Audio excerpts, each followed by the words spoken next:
Bjarni, 3-1 tap inn í Laugardalnum í dag. Hvernig fannst þér leikurinn þróast? Þetta var bara lélegt. Við vorum bara slakir og vorum bara ekki svona alveg í gírnum en vorum með fína stöðu í hálfleik og vorum bara auðlar að verja það ekki í sjálfu sér. Þannig að ég er bara hundfúll yfir þetta og hleyptum þeim allt of mikið einn á einn og bara héldum ekki nógu góða dampir bara.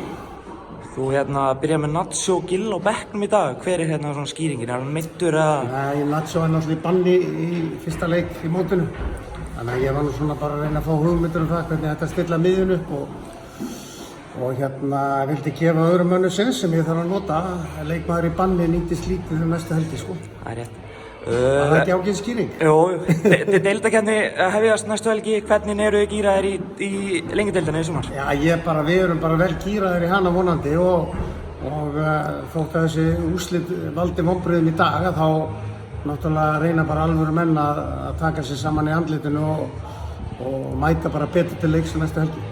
Þessi leikmannahópur sem er hjá þér núna í dag, býstu við einhverjum styrkingum á glugginn okkar? Nei, ég á nú ekki von á því og við hefum nú 2 menn inni sem annar nú komið sótkví næstu helgi og svo fáum við brassan okkar í næstu viku.